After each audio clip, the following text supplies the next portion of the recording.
Happy Friday, everyone. Happy Rusev Day, everyone. Happy 420 to everybody here on the Chase Oliver channel. What's up, guys? Chase Oliver here, bringing you the Friday wrestling live stream where every Friday, if I can, I come on here and I talk about some topics that have been going on in the professional wrestling world. They may be topics that I already covered in certain videos on this channel, but it's just more or less that sometimes I would like to go into more detail about certain topics. And we're going to start this live stream, sadly, on a sad note. We're not going to be all happy and positive in the beginning of this stream.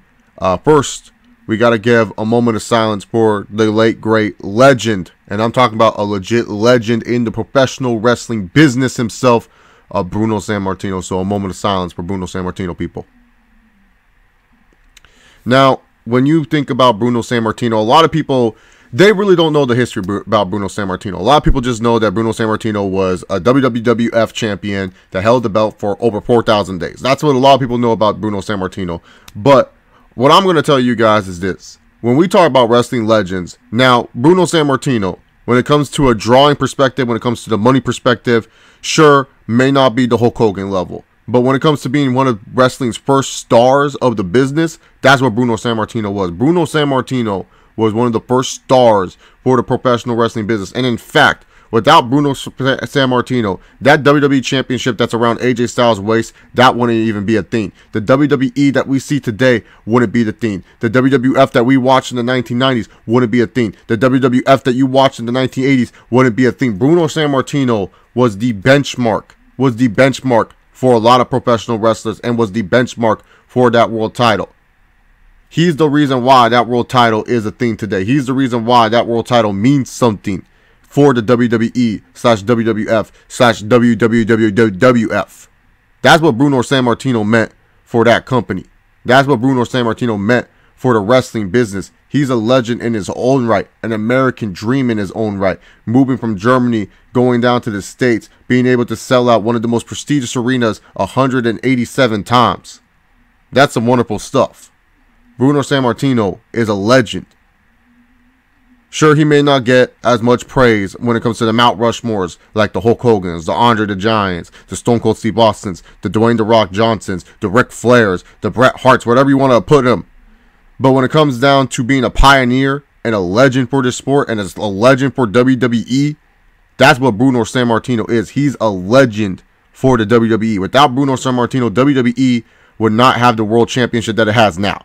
That belt on AJ Styles' waist would not even matter. Because without him holding that belt for 2,000 days in his first reign, and then like 1,000 days the next reign, no one would care. He's the reason why. He established that belt. He made that belt what it was. So you got to pay respects to Bruno Sammartino. You got to realize that right there, guys, is a legend.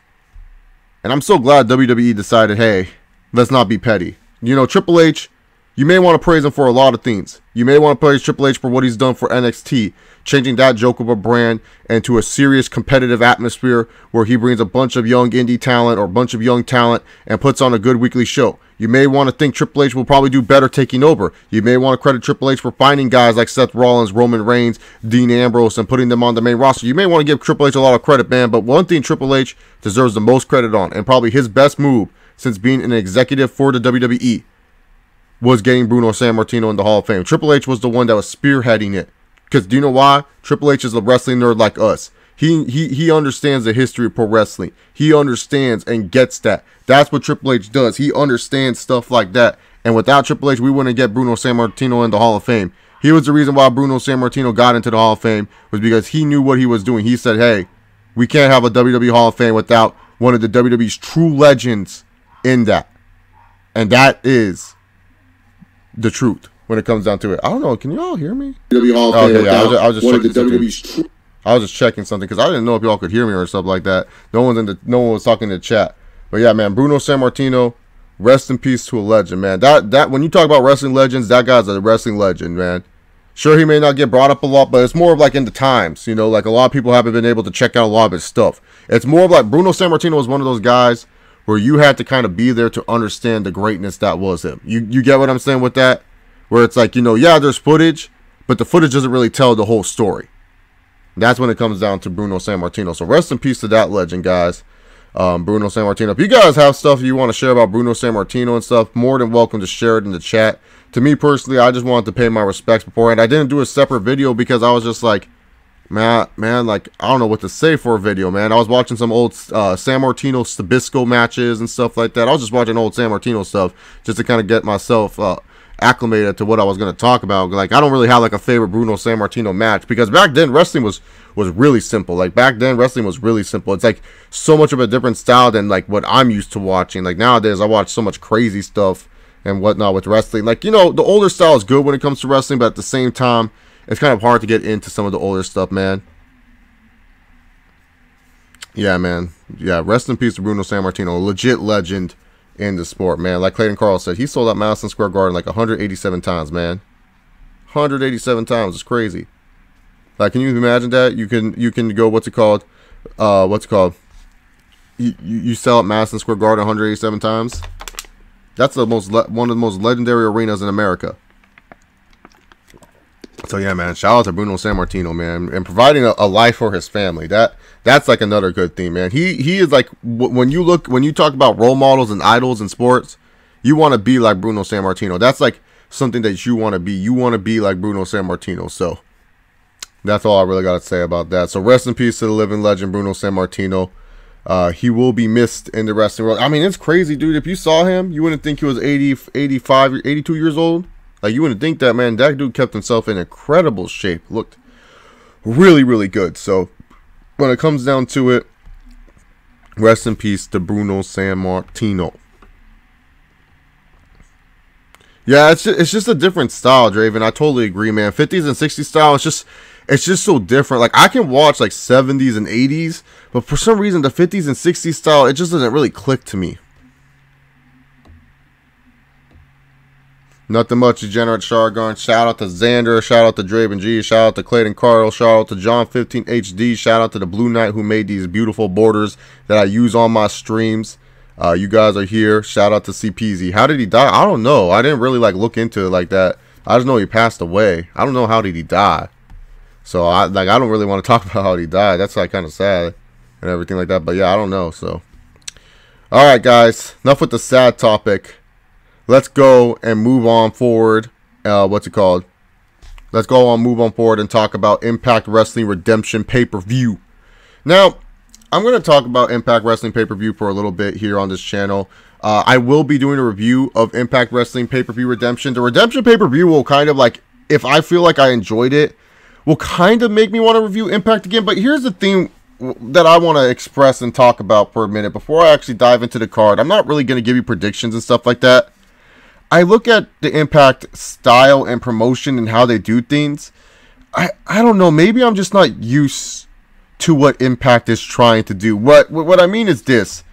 I'm so conditioned to Impact kind of being like an alternative to WWE, where Impact would, just kind of be like WWE, but it was a little bit different. And they kind of had the WWE style where it was like, hey, our pay-per-views matter. If you watch our pay-per-views, you're going to get a payoff there.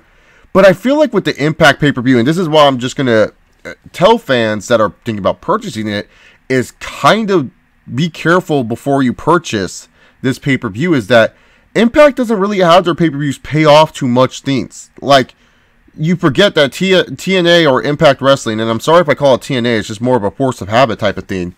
Impact Wrestling really has it where their TV show is mostly where all their payoffs happen, and that their pay-per-views are just kind of there, just so that way they can, like, I don't know, hopefully make some cable money. I really don't know, because really, to be honest, I just wonder what's the point of having pay-per-views if really, to be honest, they're not really payoffs. It's more of just a showcase for your show. You get what I'm saying? It's just like, that's how it feels like when I watch an Impact pay-per-view. I really don't feel like there's much progression into the stories. I feel like they're more focused on their TV show than they are on their actual pay-per-views. And it's kind of a weird model. When you think about it, you're going to fork over $40 for this pay-per-view. And that is if you're forking over to $40. I know so many people who are probably not going to fork over to $40. Which is fine if you don't. But it's just kind of weird how I hear Impact fans tell me, oh, I should be positive and respect the product. Yet they're the ones that are not really paying for their product to improve. They're the ones that just like to say respect and protect the product. It makes no sense to me.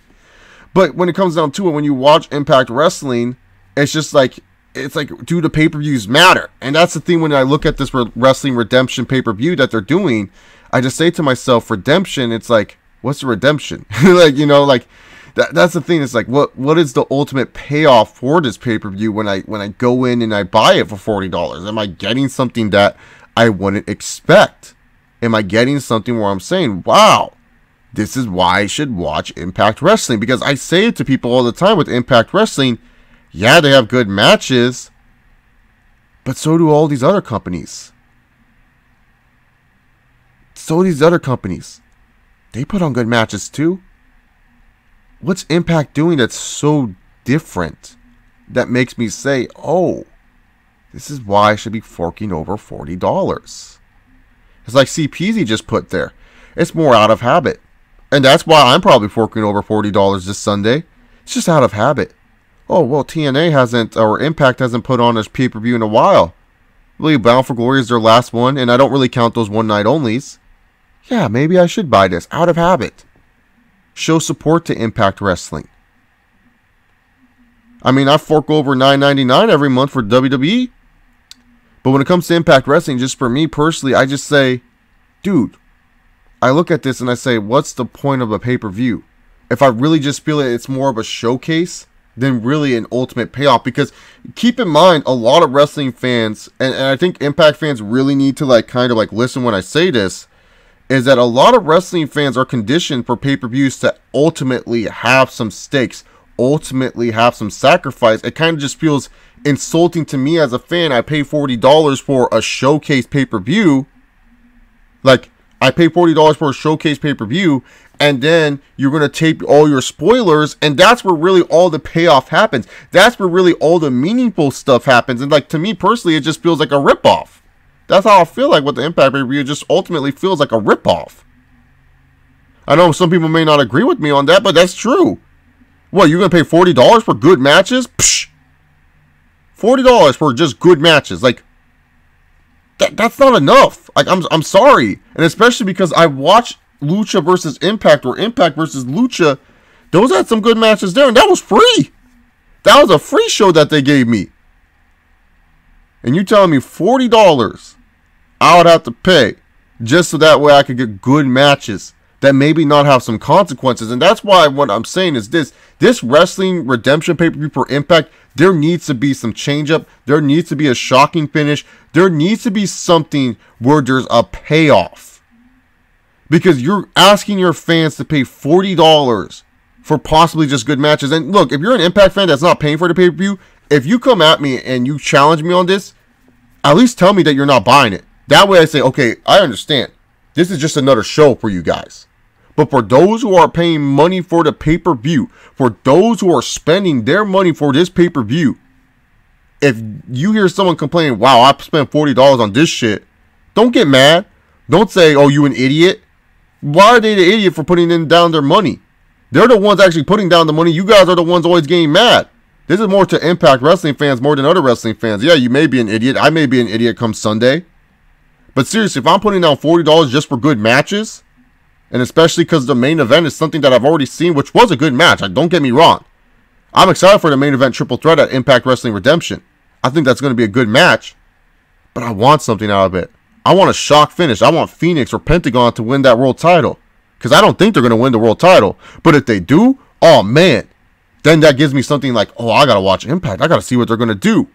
Because I need some big stuff to happen out of this show that would make me say, holy crud. This was worth my $40, man. Yeah, no, Impact Wrestling fanboys, man, they just don't get it, dude. Like, because, like, here's the thing.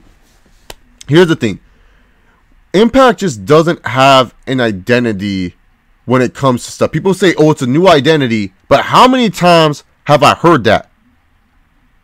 How many times have I said, like, have I heard, oh, this is a new start, a new chapter for Impact Wrestling? They've had so many new chapters, man. They have so many new chapters.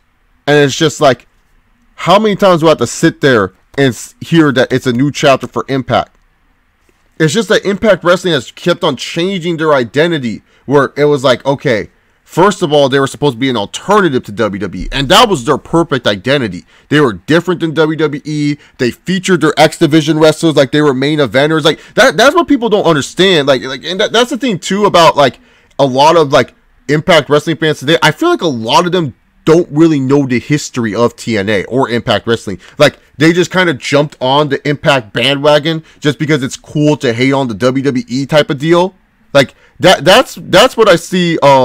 What's it called? That's what I see with Impact Wrestling. It's just like a lot of fans don't know the history about Impact Wrestling. And so when it comes down to it, it's like Impact before, TNA before used to be it where it's just alternative to WWE, but the X Division wrestlers, they were just as big as their main eventers. Like you didn't feel like, oh, if they're in the X Division, they're not main eventers or they're not big deals. No, they treated their X Division like they're big deals, and it was like a separate division. It's like in the UFC. You know, in the UFC, they have the heavyweight division and the light heavyweight division and the lightweight division. Well, it's not like the heavyweight division is the best division in the UFC.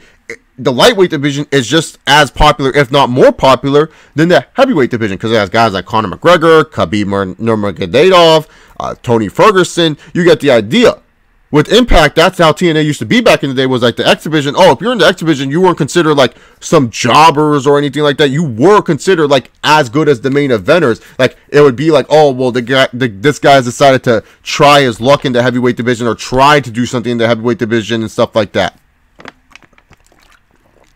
That's what it was with Impact Wrestling. It was an alternative. There was a different division. There's clear layers. And then, sure, yes, TNA has messed up because they were making it where the X Division started to be like a glorified cruiserweight division, which was stupid.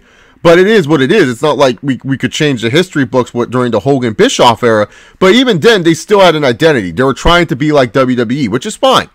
Because a lot of wrestling fans, especially current wrestling fans, they're conditioned to the WWE style. They're conditioned to, I watch wrestling like this because that's how WWE has conditioned me. And that's not a bad thing. That's how wrestling fans are. They're just conditioned. They're just, hey, I'm used to watching wrestling like this where you have weekly shows that build up to the pay-per-views, and the pay-per-views are where there's a big payoff.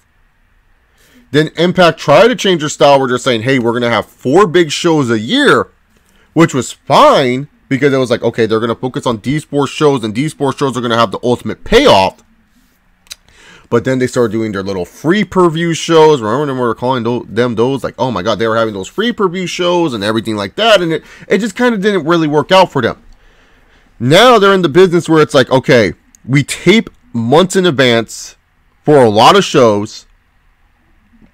It's hard for them to really have it where it's like, let's build up to this pay-per-view. Because ultimately, Impact knows, what is this pay-per-view going to do for us? From their business model perspective, I understand why they don't focus on pay-per-views that much.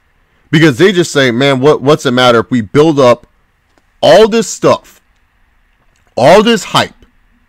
We build up all this hype for this pay-per-view, and then ultimately, the pay-per-views just doesn't sell well. Because Impact, when it comes down to it, where they make most of their money is in advertising and everything like that. I understand, and I get that business model. That's the thing that Impact Wrestling fans don't get. I understand their mindset. I understand their model. But keep in mind, if a lot of wrestling fans are not watching Impact or just don't understand what Impact's doing or think Impact is bad, it's because they're used and conditioned to an old model that Impact used to have, and a model that is still being used today in the WWE. That's the thing. Fans are conditioned to it, and it's hard to uncondition fans from changing to a different style. And in fact, it's hard to get fans to kind of get into Impact's type of style, where yes, the TV shows are a big deal because that's kind of weird for fans. This isn't like when fans were watching WCW and stuff like that. Impact tapes months in advance. Impact is in the spoiler business. They're in the business to spoil people. To let people know, hey, this is when Austin Aries might win the Impact Wrestling title. You got to watch this episode of Impact to see that happen.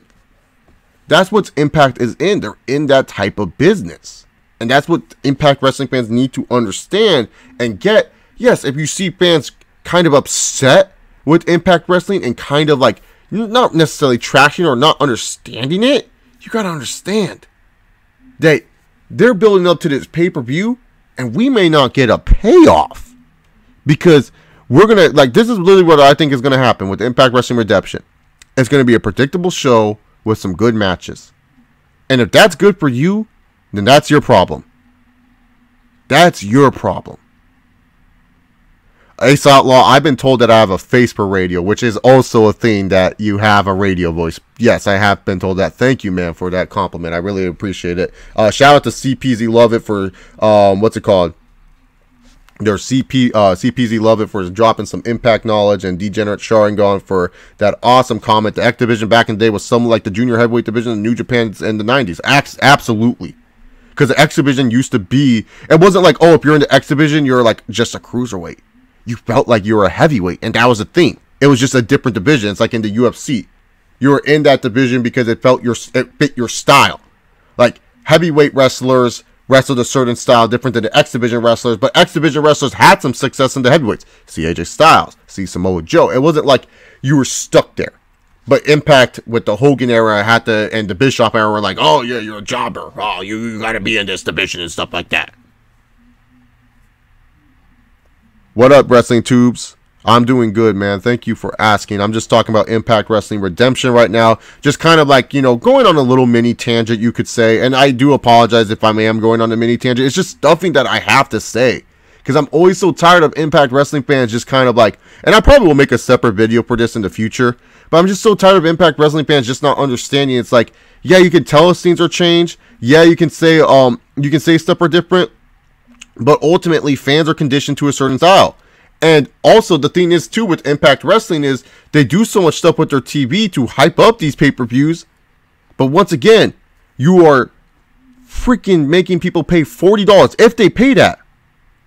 If you pay that money, you're making people pay $40 and there might not be no payoff. Because like I said, Impact Wrestling Redemption, it's like this. You have it where it's just like a bunch of good matches. That's it. And I've said that like 5 times already. Who cares if there are a bunch of good matches? If I want to watch a bunch of good matches, I can go to any wrestling show. I can go to NWA Hollywood down the street. That's cool, man. Thank you. Well, I don't really consider people who follow my channel as fans, more like viewers or anything like that, or friends. So you're a friend of the channel, not really a fan. Like I don't think I have fans. I have friends that like to talk to me about wrestling, who come on here and interact with me. That's how I view it, at least, and stuff like that. How Dixie Carter did with TNA. Dixie Carter, in the beginning, had a good idea with TNA, but then Dixie Carter was trying to compete. Like, the problem with Dixie is she was a little bit too young to compete with the WWE. I really do feel like if TNA waited until this time frame, let's say Dixie Carter kept doing what she was doing with TNA Impact Wrestling, where TNA was the alternative to WWE, where X Division and Heavyweight Division and Tag Division actually felt like divisions, felt different, and felt unique, TNA would be in a lot better place if they were still doing what they were doing today. And I truly believe that because they totally fit for what wrestling fans look for today, especially 05 TNA and stuff like that. You cannot tell me when you watch 05 TNA, when you sit there and you watch 05 TNA, you cannot sit me and tell me that that would not succeed today. Oh, that would be gangbusters. TNA would actually be something. But the problem is, Dixie tried to compete with WWE. She felt like she needed to compete with WWE. And you know what? It did help her profit-wise. It did help her with the profit. That's what it did.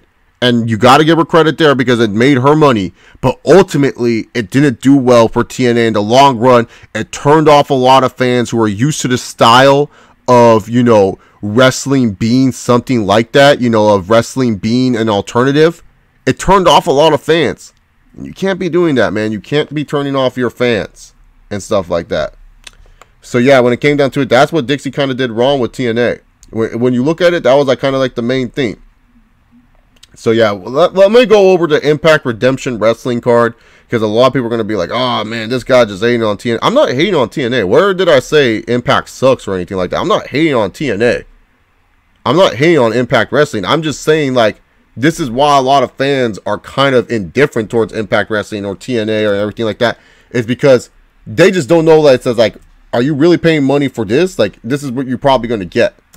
So that's what I'm trying to do. I'm trying to explain myself, you know, like I don't feel like I need to, but you know me, guys. I like to speak up as much as I can about it. It's just more of like I just like to like just speak up about stuff. That's just me. It's just like, especially when it comes down to certain stuff, I just love being able to like share my thoughts and stuff like that. If you guys like that, that's cool. Hopefully, like, I get Impact Wrestling fans that come on and they understand that. So yeah, let's get started with the matches here on the card. Like I said, this show has a lot of good matches. So if you're looking for good matches, oh, you're gonna get it, man. Especially like the Lucha Underground feature match, Aerostar versus Drago. Oh man, that's gonna be a good match, man. And I hope we see more of Aerostar in Impact Wrestling. I just feel like he would be like a breath of fresh air for that X division. You know, that X division has just kind of been at a standpoint, and I really feel like they're trying to search for like a major star in that X division champion, in that X division. In the X division just in general. So I feel like, you know, Aerostar, man, like I heard him tweet something out that he's done with Lucha Underground and he's looking to move on forward. But man, dude, this match right here between Aerostar and Drago, that's gonna be a fun match. I'll be dead honest, if this does not open the show, I'll be freaking surprised, man. This is gonna just be DJZ. Oh, I thought it was Drago. I thought Drago was gonna face it. Oh, is DJZ Drago? I didn't know that. Like honestly, I don't really know all these alternate characters and stuff like that. Like I don't know if that's alternate. I thought it was Drago. I thought Drago was facing Aerostar. Or is that a match you want to see, man? Oh, it is Drago? Okay. Yeah, I know, because I was like confused for a second. I was like, oh, did they change it? Because I'm just looking at the match card on the ImpactWrestling.com. So yeah. Then they have like a 6-way match, which is like kind of a weird match because it's just like I don't know. It like has X Division guys, has main event guys. Like it's weird. So we have Taiji Ishimori versus Desmond Xavier, who I like a lot. I think he's a very underrated talent for Impact Wrestling. El Hijo del Fantasma, Brian Cage, DJ Z, and Trevor Lee. Should be a fun little smosh match. You're gonna have a bunch of flying, bunch of like no selling spots. Typical like this is what Impact does a lot. They always have that match on the card where it's just like, all right, let's get a bunch of guys on the card. They're just going to do a bunch of crazy ass shit. We just tell them, just do a bunch of crazy ass shit. You know what I'm saying? Just do a bunch of crazy ass shit and we'll see what happens, man. So that's what that match is. I mean, does it accomplish anything? I mean, it gets these guys a payday, so yeah, I guess. Ali versus Su Yung for the Knockouts Championship. Should be a fun little matchup. I believe they added another women's match on the card, like Tara Valkyrie. Like she's wrestling on the card. And she's going to be wrestling some woman as well. I believe they did. I could be wrong, but don't quote me on that. But I saw like a graphic that they added another women's match on the card. Ohio versus everyone, or everything, I think they're called. Dave Christ, Jake Christ, Sammy fucking Callahan taking on Tommy Dreamer, ACW, Moose, and Eddie Edwards. Why is Moose in this? Like, okay, man. Like, I get it that he's supposed to be Eddie Edwards' friend, but, you know, do something better with Moose. Come on, Impact. Moose is the truth. Moose is a legend. You took away his Feast and Fire briefcase for this? For him to be in some House of Hardcore match? I mean, that match should be fun and everything like that. Hopefully it's better than what I saw from Edwards and Sammy Callahan's Lucha Underground name. I forgot his name in Lucha Underground. Hopefully it's better than that match, man. That match was The Impact World Tag Title, the new LAX taking on Eli Drake and Scott Steiner. Honestly, this match should be funny as hell. If this match is not just funny as hell, I don't know what they're doing, man. You brought back Scott Steiner. You hyping up Scott Steiner and everything like that. Like, dude, seriously, Impact has been pushing Scott Steiner than more of their actual talent, man. Like for real, man. Like seriously, I've been seeing so much. Oh, don't give Scott Steiner a live mic and everything. Now it's funny too. It's fun. This is like the funny thing about Impact Wrestling fans too. They'll hate when WWE pushes like a part-timer or anything like that. But they're all like, oh, I love Scott Steiner. I think this is hilarious and stuff like that. It's like, what the fuck? It makes no sense, man. Don't hate part-timers if you love Scott Steiner. It makes no sense. But Scott Steiner, this should be a funny match, man. I'm actually looking forward to this match right here. The new LAX, man, you know, like, these boys can wrestle, man. These boys are pretty damn good. Like, at first I was like, oh, man, dude. I don't know, man. This is a new LAX. Last time they tried to do like a LAX with Mexican America. It didn't turn out so well. I don't know how this is going to turn. Man, dude, these boys have been doing they've been doing some work, man. They've been doing some good stuff, man. So I've been liking what the new LAX has been doing, putting on some good in-ring matches. But once again, another good match. Like, I think it'll just be dumb if Drake doesn't win here, because he has the feast and fire for the Impact World title, or maybe they'll have Drake cash in that night. That's something that they should do. They need to have a change for the world title just to shock people, because honestly, I really felt Aries was losing to El Patron originally when that was the world title match. I really felt they were gonna have El Patron win, because El Patron's their boy. You got to give El Patron everything. El Patron's the greatest. That's what I really thought they were going to do. So maybe Drake cashes in tonight. Seidel versus P.D. Williams. Okay, man. P.D. Williams, dude. He becoming like the mini Ric Flair, dude. I thought you were supposed to be mini Steiner. Like, dude, P.D., enough with this, man. You keep saying, oh, I'm retired. Now I'm coming back. I'm retired. Now I'm back. I'm retired. Now I'm back. Like, dude, I thought you were retired. Now you're coming back. Like, come on, man. He keeps coming back, man. But yeah, this should be a good matchup. Think it should be fine. And then the main event, like if you guys saw their Impact versus Lucha match, which they showed on the recent episode of Impact, oh, you know this main event's gonna be fine. You know this is gonna be a fun little matchup there, dude. Like there's no concerns about the main event whatsoever. Like I have no concerns about the main event. I think the main event is going to be splendid and stuff like that. So yeah, yeah, that's it, man. That was Impact Wrestling Redemption card. Keep in mind, $40 for this. You're going to get a bunch of good matches, but that's up to you and stuff like that. And I just want to make clear, yes, I am paying for the show. Why? Like CPZ kind of put earlier, it's out of habit. It's like Impact doesn't really do these shows that often. And also, I want to feel like I got my money's worth, because like I always feel like this too. And this is for me as a reviewer perspective. And I know people are going to say, Chase, you're going to be wasting your money or some shit like that. That's your opinion on that. I waste my money on a bunch of stupid stuff. See this microphone, see this headset. Will it pay off? Who knows? You know, it's more of like an investment thing. I feel like it's more fun when you pay money for shows, because then you kind of have like a little bit more of a personal investment. Because then you say to yourself, man, dude, I paid money for this shit, so I hope I get something good out of it. You know, that's what I say, man. That's why I pay money for like big pay-per-views or big shows, because it's just like I feel like there's a little bit more at stake. That's how I feel with the network. I always say, man, why do I keep this network? Oh, well, because I do the YouTube thing, but also because I just enjoy watching WWE product when they do the pay-per-views, and it makes me kind of feel like, oh, cool, I'm getting the pay-per-views for a good deal. You know, with Impact, that's the same thing. It's kind of like, man, I wish the GWN network had that, man. Like, that's why I like New Japan World, because I feel like I can keep up with everything with New Japan. So yeah, man, I hope the Global Wrestling Network kind of gets, I hope Impact gets on the Global Wrestling Network like they do with, like New Japan does with New Japan World, like ROH does with the Honor Club, and like WWE does with the WWE Network, because that will be good for them. That would be good. And I feel like that could help that business, but they're more in the spoiler business, like I said. Man, yeah, I hope Pentagon Jr. becomes champion. That'd be cool. I want either Pentagon Jr. or Eli Drake to cash in, man. Just so that way I feel like, oh, okay, cool. There was a big change at top.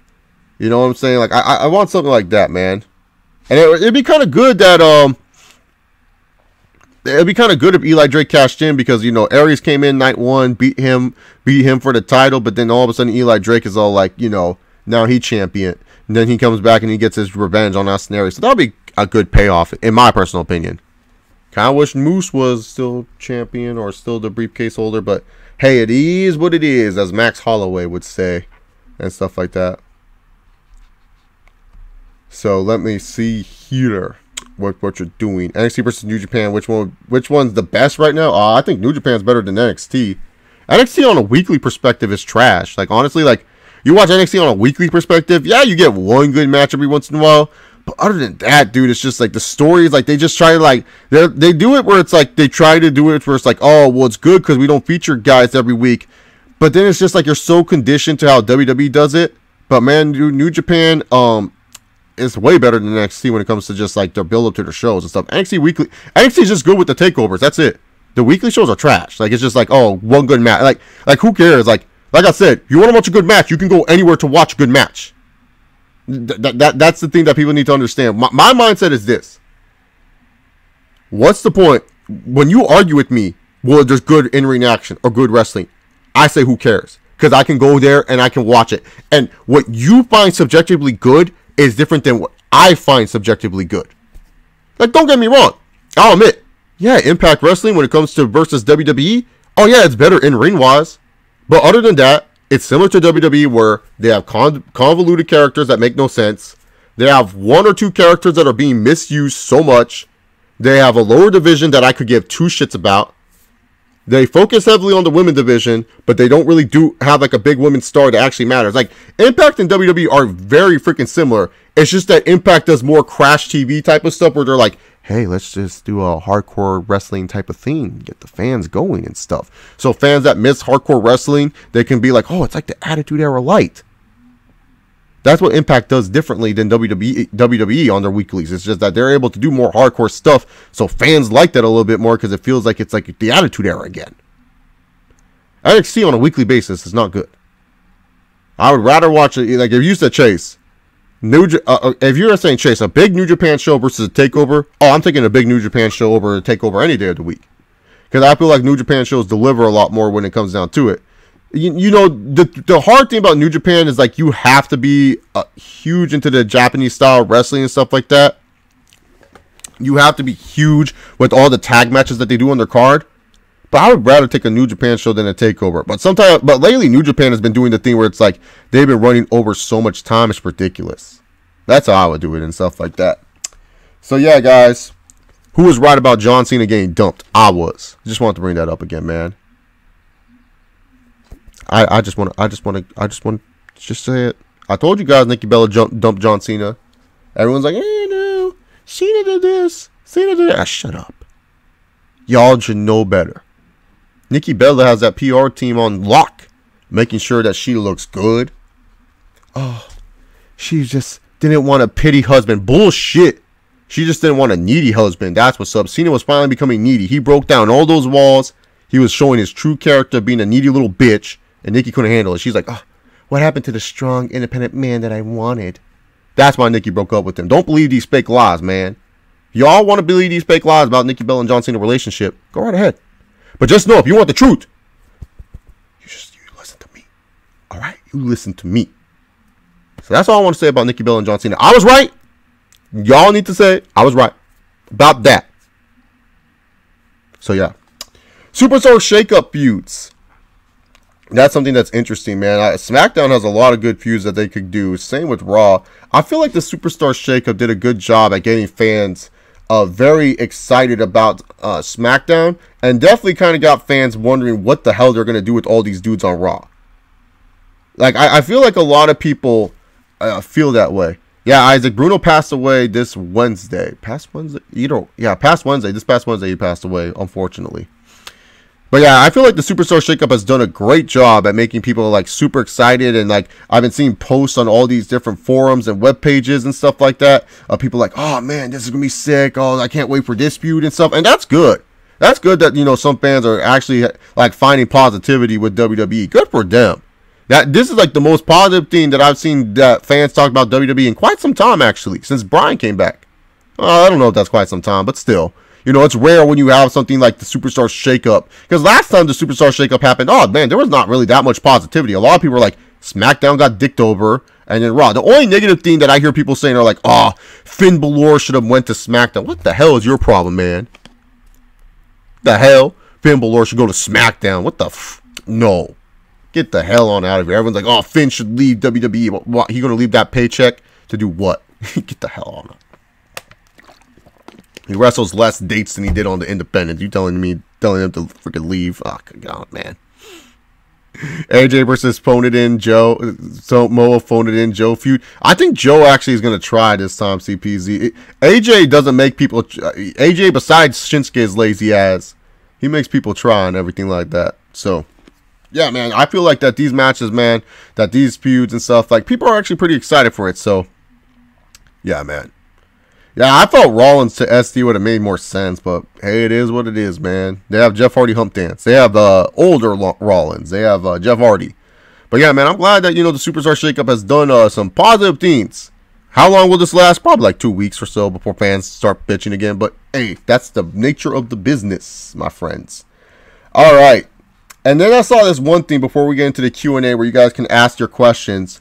The Ring Struck 4. I don't know if you guys saw this on Twitter, but these are like people are posting like their 4 favorite matches of all time or 4 matches that they love in pro wrestling and stuff. So I decided, oh, okay, I'm going to jump on this bandwagon. So I'm going to give you guys my Ring Struck 4 and everything like that. So they're not in particular order. I guess it's just four matches. I guess it's just like 4 matches that you really liked or something like that.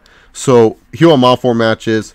John Cena versus CM Punk, Money in the Bank 2011. That match, literally, like, I still remember that match, like, move by move, moment by moment. Like, I always remember, like, Punk coming out, just the reaction that dude got. Like, wrestling was, like, it felt like wrestling was a big deal again, man. Like, it really did feel like wrestling was a big deal again with that match. Like, I don't know, man. Like, that, to this day, it's still something that we talk about, how WWE messed up the Summer of Punk. Just that match in general, man. That match was just so damn good. Between Cena and Punk, man. Like, I love that match, dude. I try to watch that match at least once a year. It's just one of my personal favorite matches, man. Like, I honestly think it's one of the best matches WWE has put on ever. Like, and I'm not even joking when I say that, man. Like, I just think it's just one of those great all-time matches that you just have to, like, watch. Like, if people don't watch that match, they just don't get it. You know, that's just definitely a match where I just say to myself, great fucking match. Awesome job by the WWE. Enjoyed it. So yeah, CM Punk, John Cena, Money in the Bank 2011. Definitely on my Ring Struck 4. Of course, TNA got to get some love with this one. Samoa Joe, AJ Styles, Christopher Daniels, Unbreakable 2005 X Division Championship. Honestly, when you want to define the X Division and when you want to define what pro wrestling was about, like with TNA, when you want to show people why you love TNA, that match right there, oh, and you're sure. A lot of people are going to say, it wasn't that great. But, man, dude, I still get chills. I still get chills watching that match, man. I honestly still get chills watching that fucking match, man. Watching that match. I always get chills when the spot happens when Joe monkey flips AJ into Daniels to the Hurricanrana and stuff like that, or like the dive sequence that they had where AJ Styles avoids the moonsault on the outside, tries to go for the springboard, Daniels moves on over, and then he hits the Hurricanrana, and then freaking Joe does the suicide dive. Like that match was just like, when you watch that match, I remember like I begged my parents, like when I was a kid, I never bought a TNA. I bought a couple of TNA pay-per-views, but I begged my parents for that pay-per-view because I wanted to see Joe versus Daniels versus AJ so fucking bad. Like, I was like, Mom, Dad, please, I want to watch this freaking match, dude. And so my parents bought that. They were like, so pissed off too because they knew SummerSlam was like in a couple weeks, and they knew I was gonna ask for that fucking pay-per-view too. So I was just like, please, and then I just remembered I would like watch that match, and I felt like I had an out-of-body experience, man. Like, I literally was just like, holy shit, man. This right here is a wrestling match. This right here is fucking awesome. So like that match right there, to me personally, just changed everything with pro wrestling in my personal opinion when it came to the X Division. It was just like, this is like what TNA is about. That's TNA's like flagship match. The next match that I have in my Ring Struck 4, Rock versus Hogan at WrestleMania X8. Quality wise, that match is not good, but man, the crowd, I always loved the crowd in that match. That crowd was just freaking insane. Just like you have to watch that match with the volume up to appreciate it. And then some of the stuff, man, you just get into it, man. You just hear the fans like going crazy with it. Hulk Hogan shaking it up. The Rock can't even believe it. And then Hulk Hogan does the whole thing, and the fans are just counting down the punches. He does the leg drop. JR with, he beat Andre the Giant with that move. And then when the Rock kicks out, man, oh my God, the building just can't believe it. They're just like, holy fucking shit. Like, for real? Like, that match right there, dude, that just was just like such a game-changing type of match. Like, I just love that match. And then finally, to round up my Ring Struck 4, it was hard. There's a lot of other matches that I really like. Shout out to AMW versus Triple X. Final Resolution? No, it's not Final Resolution. Turning Point 2004. Jesus, Chase, come on, man. Get your shit together. Turning Point 04. That gets a shout out right there. But my final match and my little Ring Struck 4 type of deal would have to be Triple H versus Shawn Michaels in the Unsanctioned Match 2002. When people want to tell you like who the best in-ring performer is with Shawn Michaels, you just show them that match. and you tell him he hasn't wrestled since 1998, by the way, and then they see Shawn Michaels do what he did against Triple H, you'll just be like, holy shit, man. That match just has everything, man. Those are my 4 favorite matches ever, with the 5th being the Turning Point 2004 cage match. But that's just me.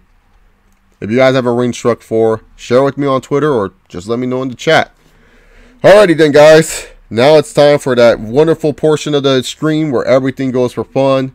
The Q&A, baby. Let's do this. Answer any question. Doesn't have to be pro wrestling related. Can just honestly just be anything in general, to be honest. So whatever you guys have to say, we'll be doing a Q&A for at least like 10, 15, 20 minutes. I don't know. The questions just keep going in and in and in. What was my favorite tag team and stable? My favorite tag team ever was the Dudley Boys, and my favorite stable ever is Evolution.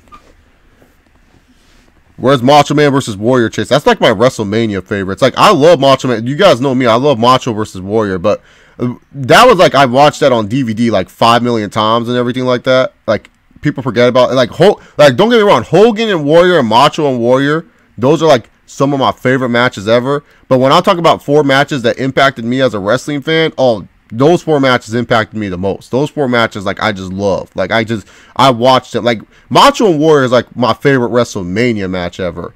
You know, even though I had Rock and Hogan on there, but Rock and Hogan's like more of a game-changing match to me. Like, that match just changed the game. Like, you know, it just showed like 2 icons going at it from 2 different eras, man. Ever thought of El Kukui versus Holloway? Man, why would I want to watch El Kukui face himself, man? I'll get to watch fucking Mini Tony fight him. Fuck that. Are you getting the new God of War? I wish I had a PS4. I'm a huge fan of the God of War series, man. Especially because they're now going to a different mythology. Here's my thing. How the fuck did Kratos survive after God of War 3? They never explained that. He died. He literally died. Freaking Athena's ghost was like, you did this, Kratos? Oh, yeah. Let me take the freaking sword down your throat. Like, Athena killed him. Unless the game explains it. I don't know. Because, like, people are like, oh, no, Chase, it's a reboot. No, it's a sequel. People are not realizing it. This is a sequel from the original God of War. They're just retelling that. They're just doing it in a different universe. It's a sequel. Kratos is still a demigod. He's super strong. He has a kid and stuff like that. Like, it's still a sequel. It's just that it's in a different realm. It's a different mythology. It's no longer Greek mythology. It's like Thor and everything like that. Asgard mythology, Nordic mythology. I'm sorry, I don't know my shit, to be honest, when it comes to that. I know Greek, but I don't know that. But, man, I wish I had a PS4. Otherwise, yeah, I'll get that shit, man. I love it. My brother has a PS4. He's thinking about getting it. I might just go into his room and watch him play it, man, because I love God of War, dude. That shit was insane. Well, it's not like my favorite, but, like, I remember, dude, as a kid, oh, man, dude. Trying to convince my mom to buy me that game was, like, the funniest thing ever, dude. She's like, what the fuck do you do in this game? My parents didn't care, though. They just saw it. They're like, what the fuck? So, yeah. Have you noticed how the UFC women's bantamweight division is? Plus, Leslie Smith got released by the company. Who the fuck is Leslie Smith? Was she the champion of, like, that, of the flyweight division? What's going on with that UFC flyweight division, man? The champion's still her, right? Isn't the champion for the UFC, what's it called, flyweight division still her? Like, she ain't doing anything and stuff like that. Honestly, do not know who Leslie Smith is. I don't follow the women bantamweight division like that. Like, I just know there's Amanda Nunes and, like, maybe Holly Holm sometimes. Who do you see winning Barbosa versus Lee? Well, it seems like Lee had another shitty health cut, man. So it doesn't seem like it's going to be good for Kevin Lee. I almost said Trevor Lee. I'm speaking of fucking Impact Wrestling. But yeah, dude, like, honestly, if Kevin Lee is struggling to make 155, that means his cut didn't go good. And plus, with all these new rules, it's not like Kevin Lee can eat a bunch of food and get some nutrients back into him. It's like, he was like 2 pounds over, man. He was 157. So, I don't know, man. It just seems like he's going to struggle against Edson Barbosa. I think Barbosa's going to win that fight. So, you think Big Cass will get the gender push and win the WWE title in a few months? Xander, I mean, it's Gumby. So, yeah, I think that's going to happen. Unfortunately, you have to deal with the range of Gumby. Thoughts on Rusev getting added back? So stupid, man. This company just makes no sense. Oh, give us a better match with Undertaker, Chris Jericho, but give us back that original match that no one wanted in the first place. I don't get it. And then fans are all happy. Oh, good. Rusev's back on he was going to be on the card anyways. Like, why y'all want him against The Undertaker? Chris Jericho and Undertaker sounds like a better matchup to me. I don't know. That's just me. Dude, Karl Anthony Towns needs to man the fuck up. Like, for real, man. I'm tired of... Like, the funny thing is, all these Wolves fans, man, oh, dude, Wiggins, he needs to step up. Okay, now Wiggins is not stepping up big time, but at least Wiggins is trying to do shit. At least Wiggins is trying to do stuff. Freaking Towns, dude, he gets all pussied out in the paint. He sees Capella, he's like, oh, no, I'm going to pass it out. Seriously, and then Thibodeau, can you run some fucking plays towards Towns too? Like, for real, they will have it where they run a pick and roll. Chris Paul will switch onto Towns. Throw it to him. You throw it to Towns. Like, for real, man, Karl Anthony Towns needs to have a huge game 3, man. If he does not have a huge game 3, we're fucking dead. Here's the thing. I knew we weren't going to win one playoff game. I'm just happy we made the playoffs. But golly, dude. If Towns is going to be like this, where it's like, oh, Clint Capella is scaring him. I don't give a fuck what anyone says. Clint Capella is not a top center in the NBA. All right? There's so many better centers than Clint fucking Capella. Clint Capella is the definition of system player. He works well with the Rockets of what they want to do. When you look at it, there's better centers. Hassan Whiteside, better than Capella. Andre Drummond, better than Capella. Joel Embiid, better than Capella. Hell, Cat's better than Capella. Marcus Gasol is better than Clint Capella. And then fucking Towns over here acting like a little bitch every time he sees this dude in the paint. That's what the Timberwolves need to do to beat the Rockets. Get Capella in foul trouble. Like, for real, if you get Capella in foul trouble, then that big old sits on the bench. And guess what? Then they don't have a big old guy to stop you on defense. Ain't that fucking hard, man? But no, dude. Fucking Thibodeau was like, ice. Like, fucking idiot, dude. I really hate Tom Thibodeau right now. He's just really pissing me off, man. Like, you guys don't want to watch Timberwolves games with me. I'm so... fuck, dude. Shawn Michaels versus Chris Jericho. Okay, that's a good one. WrestleMania 19. Punk versus Cena, Money in the Bank. Awesome. Triple threat at Mania 20 with the Ghost. Awesome. Taker versus HBK, WrestleMania 25, I think. Or 20. Oh, no, 25. Come on, man. Good. That's good for Blue Knight. I like that 4 a lot, man. All right, let's see. Straight Shooter put it down to 4. My favorite TNA matches were Motor City Machine Guns versus Beer Money, 2 out of 3 falls. Oh, that's a good one. I forgot about that one. Styles versus Abyss, Lockdown 05. Okay. Angle versus Joe, Genesis 2006. Yep. And finally, Styles versus Daniels versus Joe, Unbreakable. Do I think the T-Wolves will trade Andrew Wiggins this offseason? You may have to see if there's any offers for him. At this point, yeah. Because here's the thing. He has a huge contract. A lot of teams are going to be like, look, he has still the potential, though. Wiggins could be like Oladipo, where it's just like, he's not doing good, but maybe it's because Wiggins is not the number 1 option. Because if you make Wiggins your number 1 option, maybe he transforms or something like that. Like, look at Oladipo. Oladipo wasn't doing shit on the Thunder after they paid him.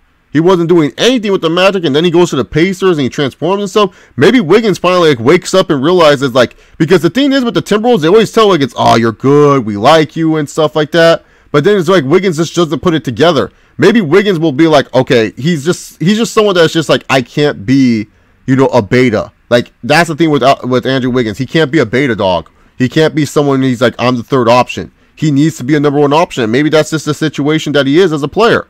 And if that is it, it is what it is. But when it comes down to it, if you have a good option for Andrew Wiggins, then yeah. Because I really do feel like the Timberwolves are going to look at this situation and say, okay, we're going to keep Butler and Towns for sure, but we need a 3rd star. And maybe that 3rd star isn't Andrew Wiggins. They still like Kyrie Irving. Kyrie Irving becomes a free agent the following season. Maybe the Celtics give up on the Kyrie Irving experiment. Who knows what they do.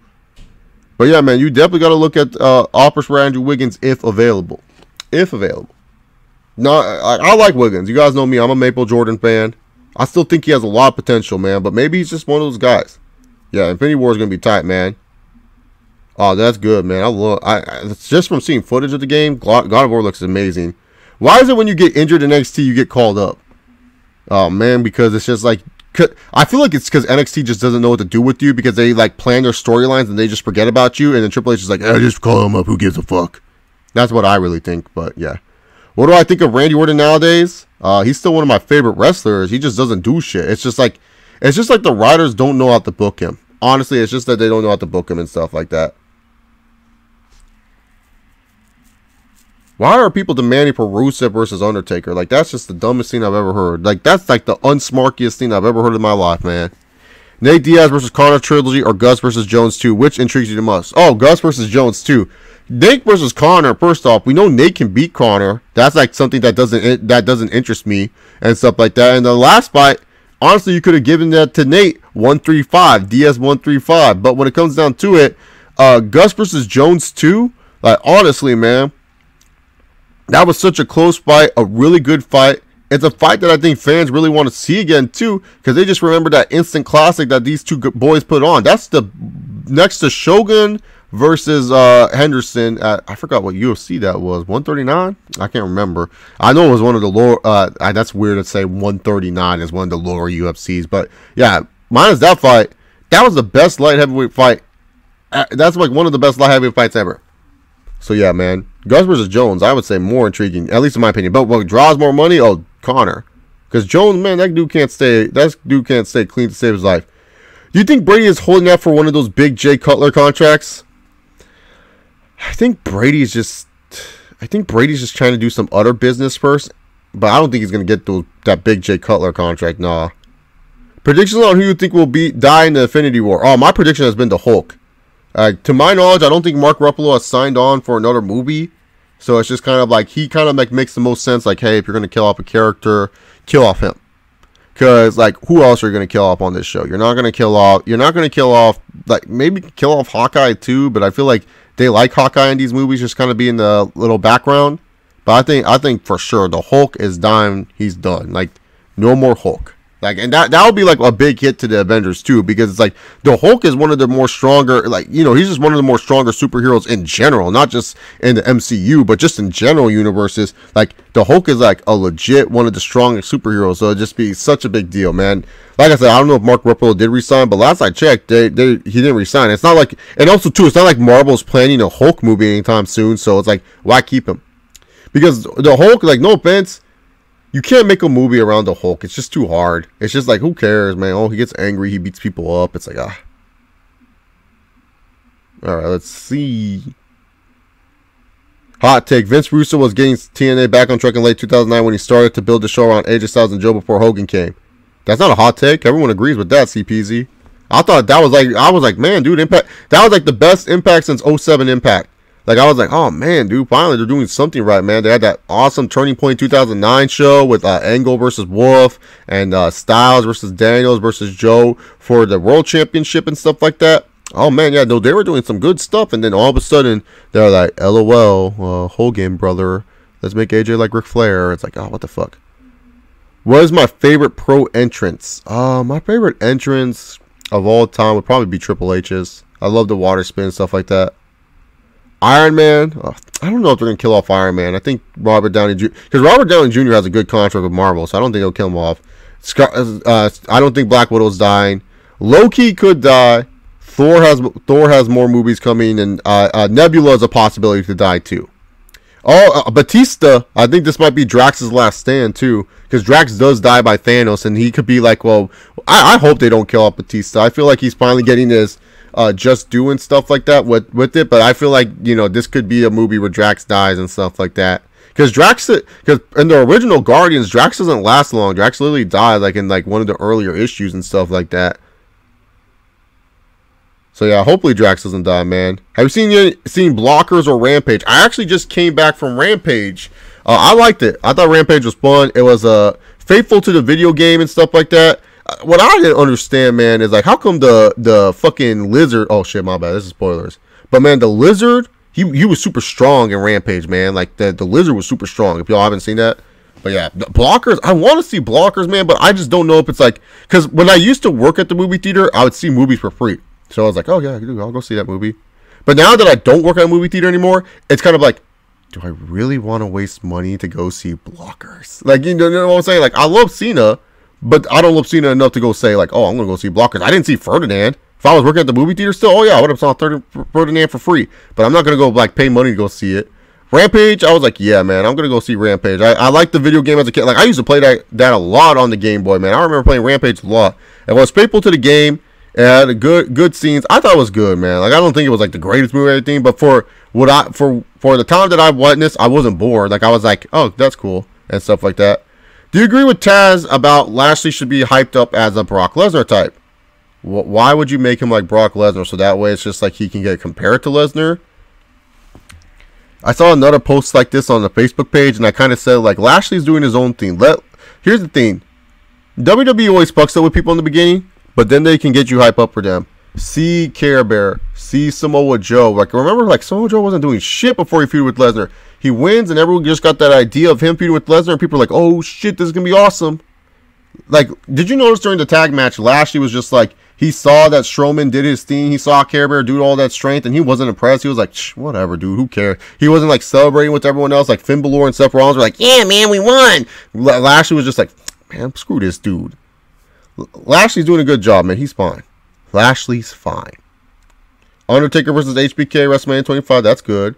Undertaker versus Brock Lesnar, No Mercy 2000. Ooh, that's a brutal match. A Hell in a Cell, that's some good shit right there. Elimination Chamber at Survivor Series 2002, awesome. Bret Hart versus Steve Austin, WrestleMania 13, one of the more classic matches ever, man.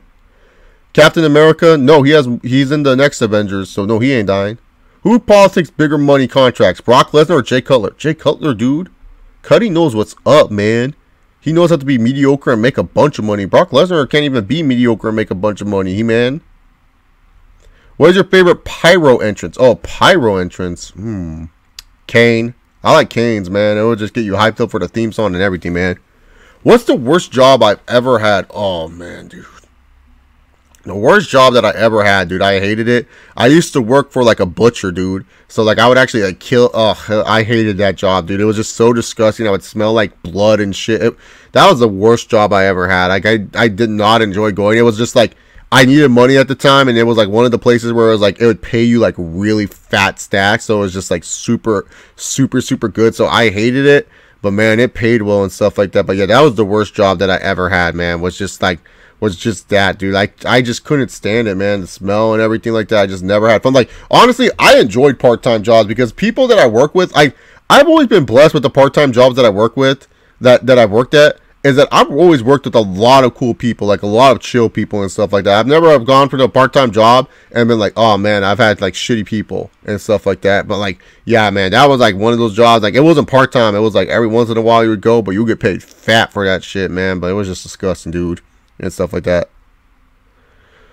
Oh, what the hell? Why are they going to kill off Spider-Man? He has a video game coming out this year. They're not going to kill him off? Later, Isaac Brock, have a good one. Oh, Ready Player One. I haven't seen that one either, man. I wanted the chicken one. Yeah, man. The Lizard was a chick in the 90s video game, man. Oh, push as a Lesnar type? No, don't push him as a Lesnar type. Why does he need to be pushed like Lesnar right now, dude? Lashley can get pushed at his own pace, man. People need to be reintroduced to Lashley, man.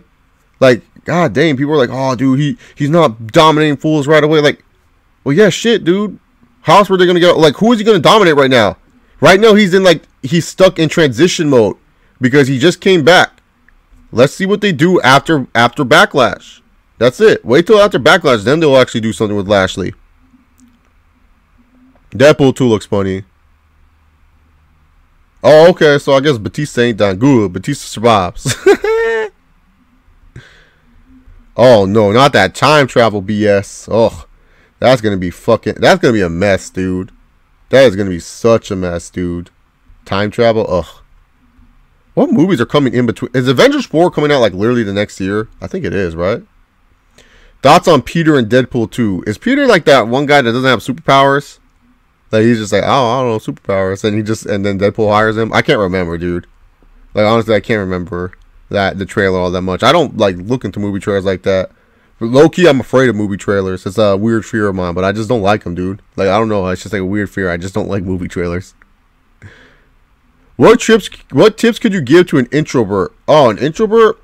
Man, dude, it's like I'm an extrovert person, so I can't really, like, I really don't know what I could really, like, because it's easy for me to, like, say, like, oh, do this and do that, but what are you looking to improve on? Like, I can't give you, like, full tips on an introvert, but I can give you tips on, like, what you can improve on. Like, I can't really give you tips on, like, just being a full introvert because that's just too hard. Like, that's just, like, because it's, like, hard for me to say, like, oh, think like this. Like, if you give me, like, a specific subject, I can help work on that. But other than that, I can't give you, like, a full, like, you know what I'm saying? It's just too hard. What is your favorite WrestleMania entrance? Ooh, there's so many good ones, man. My favorite one. There's so many. If I had a favorite WrestleMania entrance, like low key, honestly, my favorite would probably have to be what's it called? Triple H, just in general. Like, you know, like with the crown at WrestleMania 30 and stuff like that. Oh, the authority shit. Oh, that was some good shit, man. Made him look like such a badass. That'd probably be my favorite entrance. Oh yeah, I'm watching UFC 225. Gotta watch my boy CM Punk, dude. Gotta watch CM Punk face Mike Jackson. Oh, Ant-Man and Wasp. But like, honestly, who's really like, oh, I'm gonna go see Ant-Man and Wasp? For real, that's the one Marvel movie where I'm like, and watch, that's the one Marvel movie that I'm like, I'm not gonna watch, and it gets like super good reviews and stuff like that. Man, I didn't know I have a bunch of introverts on my stream. That's crazy. I'm an extrovert. Y'all probably are not surprised by that. I'm an extrovert.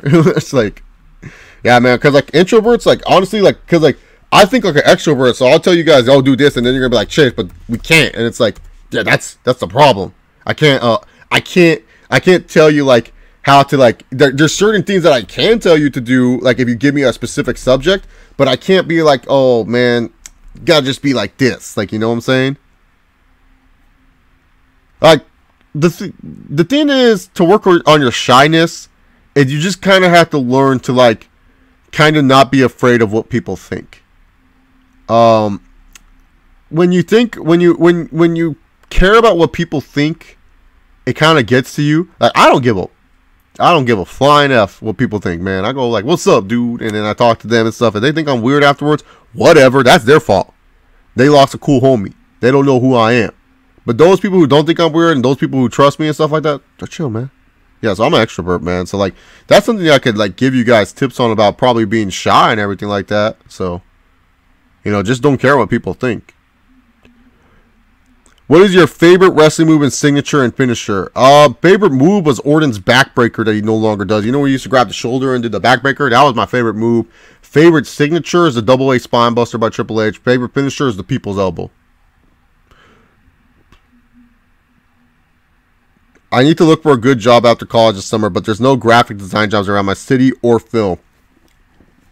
Man, dude, I don't know if your college maybe have like a posting site, but you could do that. Batista versus Undertaker, Shawn Michaels versus Triple H versus Shawn Michaels versus CB. CB? What's CB, Kadeem? CB. Huh? What? Oh, Chris Benoit. Oh, okay. I thought I was like what tag team was CB? Oh, Chris Benoit. There we go. I was really looking at like I'm sorry, man. I was an idiot right there. I was like, who the fuck is CB? Who the fuck is that guy? Hogan versus The Rock. Awesome schools. Social skills, man. So when it comes to social skills, it's just something that honestly you have to work on. Like people always ask me tips on social skills, and I just tell them like what helps out a lot is a good smile, or just honestly just like a good attitude about stuff.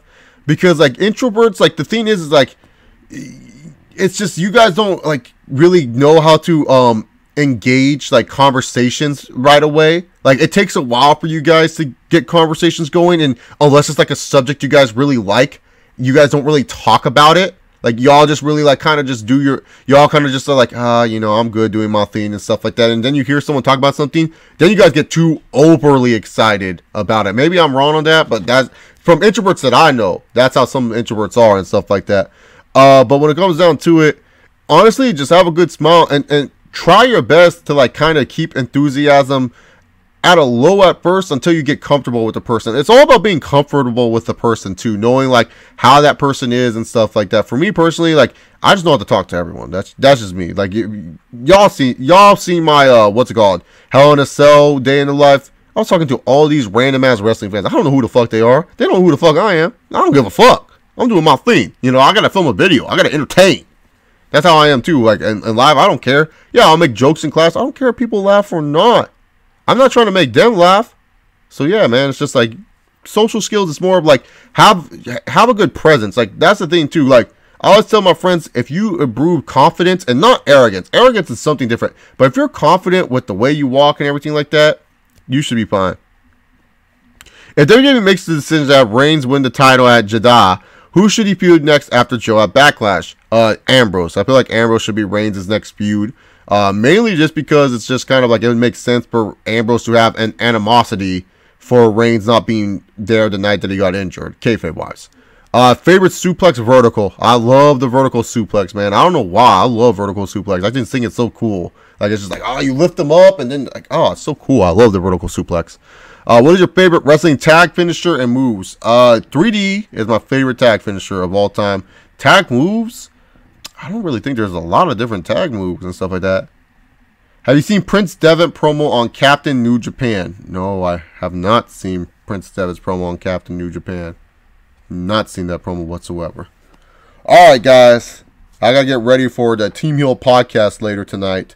But thank you guys very much for tuning in to this live stream. I appreciate everyone who comes in and talks and stuff like that, especially on a Friday where I know you guys have other stuff to be doing. Hey, guys, remember, if you guys are smoking weed today, be safe with that shit. Don't do anything stupid, okay, guys? Like, just be smart where you smoke and everything like that. Oh, by the way, new J. Cole dropped. So if y'all haven't listened to KOD, I suggest you do that. It's pretty fucking good. Anyways, guys, thank you all very much for watching this stream. Remember, guys, just like our Universal Champion Brock Lesnar, sometimes you don't have to give a shit in life. If you guys like the video, hit the subscribe button. Give this video a big old thumbs up. Follow me on Twitter, @ChaseOliver68. I'll see you all next time. Remember, guys, pop your collar and say with me, not glorious, but even better, yo!